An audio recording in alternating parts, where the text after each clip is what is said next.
Okay, we have our VermiHut right here. I just fluffed these 3, and I'm gonna video this and show you exactly how I run my trays.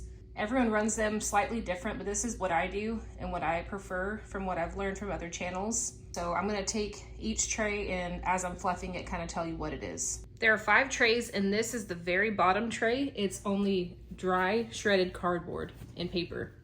And so this is to keep the worms out of here. Some people don't do this, but I learned this from the channel Vermicompost, Learn by Doing.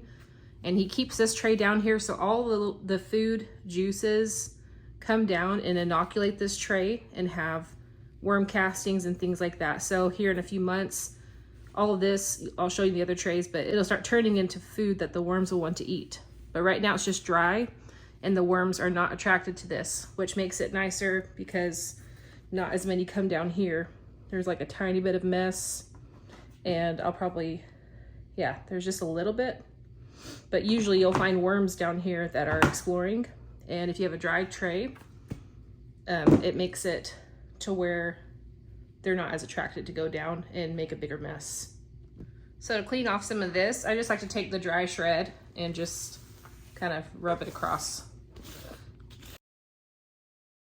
I'm gonna go ahead and add a little more cardboard because last time I did this, it was all the way to the top and you can see over time it kind of gets compressed.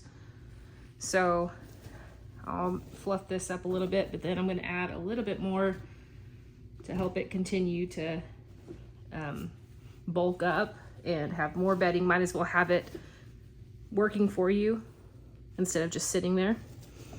You can see that there are some castings. Well, you probably can't see very good, but there are a few castings in here from the top trays. So completely dry, like I said. Here are the remaining 4 trays, and these 3 trays, like some people only run this with like 1 tray or 2 trays at a time. I like to just go ahead and use all 5 and have them filled and let the worms go up and down. So these 3 trays, I like to have pre-compost or prepared bedding in, which means it's what this is going to turn into, and this will eventually turn into one of these trays as I start a new bottom tray. So I'll show you what that looks like. Okay, so here's the 4th tray. I think this one is actually a semi-dry tray as well. So you can have this 1 or 2 inoculating trays. And so this is what it's going to start looking like. These are worm castings that are coming down and they're inoculating this tray. It starts to get a little more moist over time and you just want to fluff it up like this. And after a while, this can become a feeding tray where the worms will start hanging out in. So there may be a few worms in here. I don't really see any. But in these trays, you won't find as many just because it's not as moist. Worms breathe through their skin and so it's not as moist. But these trays are being prepped for the worms to love. So I'm gonna finish fluffing this up and then go to the next tray.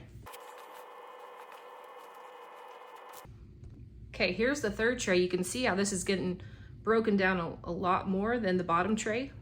This is all castings right here. And you can sift it out. There's still a lot of cardboard in there. But like I said, I like to come in here about once a week and fluff this up and just check the moisture level and see how much this is turned into castings, because the worms are eating this cardboard and paper and then they poop and leave all these castings behind.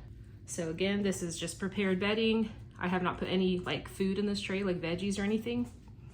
It's just straight up the cardboard inoculated bedding from all the foods that come from the top tray.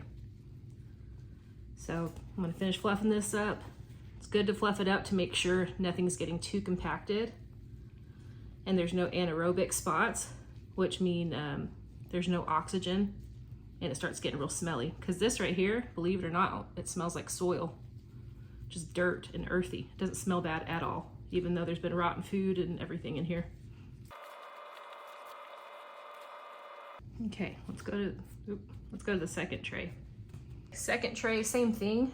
This is just inoculated bedding. I have not fed this, but you can see how there are way more castings in here than the bottom tray. And this is where you're gonna start seeing more worms because this is starting to get more comfortable for them to be in. Here's one right here. Oh. So same thing, I'm gonna fluff it up. Usually when I'm doing this, I'll put on a podcast or something, or be watching some videos. Look at this big chunky worm versus this little guy. Both will eat castings, but this one you can see, it's called a clitellum, and that's how you can tell it's a breeder or an adult worm, is right here. See how this little one right here is running away, but it does not have a clitellum quite yet. And so these can make cocoons, these cannot yet. They make castings still. They usually like to hang out in the corners a lot. You'll see a lot of castings along the edges and the corners. And so I like to get them in here and mix them all throughout. And then, so they can continue to work on this. All right, we're gonna go to the top tray. Okay, here is the top tray I'm gonna put on. And this is the only tray that you feed. So all the juices from this go all the way down through these trays.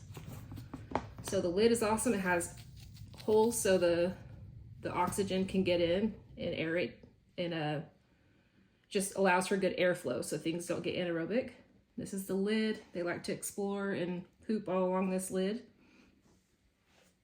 And on top, I like to keep newspaper, and they eventually eat through this as this newspaper gets inoculated with microbes and juices from the food. So I'm going to fold this back. We're going to check out how they're doing on what they ate. So I gave them banana peels, some broccoli, some green beans, strawberry tops. I gave a few orange peels. You can already see this right here. This is a banana stem. Some things take longer to break down, like this. This is the skin of something. Here's one of those orange peels. It takes a little bit longer, but you see how there's a worm on it. It's working on it. I'm going to put all this over here while I'm fluffing this up. See right here, they're working on something. A lot of worms. Oh, this is a mango seed. A little bit more oranges. You can see some baby worms in there. See, these are all castings right here.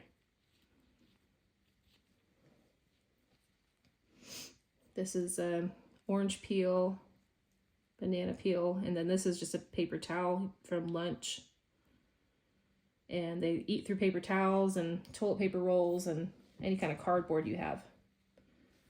So yeah, I fed them right in a trench in the middle. Doesn't really look like they did much with this. This is a paper towel. It looks like they're still working on, but I put all the food on top. So look right here, all those castings, and all this was green beans, broccoli. They ate all of this. I'm not going to mess with them too much. You can see banana stems, pepper, skins. It's all decomposing. And again, this doesn't smell like anything. If anything, I smell some citrus from the orange peels. Some of these take a lot longer to break down, like this mango seed, but you can still see that the worms are working on this orange peel and mango seed. So yeah, it's looking pretty good. And I'll do, I'm not going to feed this time just because I want them to eat the rest of what's in here. Yeah, this is looking pretty good. So I'm going to finish fluffing this up. So some people wait until this whole thing is castings and then they'll harvest, but sometimes I like to harvest as I go. And I'll throw dry shredded cardboard in as I go too. So it's like an ongoing process of it getting broken down. And when you have inoculated bedding, they'll eat that way faster and turn it into castings way faster than just regular cardboard that's not inoculated. Okay, so that's fluffed over here. I'm gonna fluff some of this in the middle. Looking good.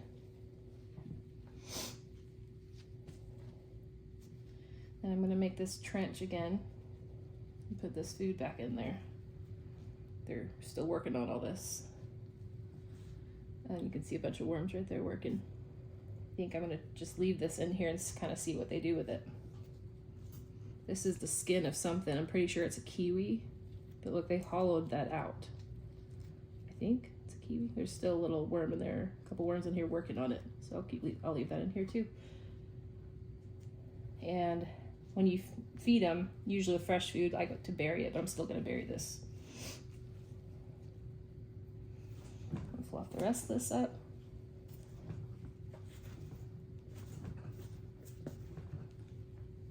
With the moisture level, you want it to be like a wrung out sponge.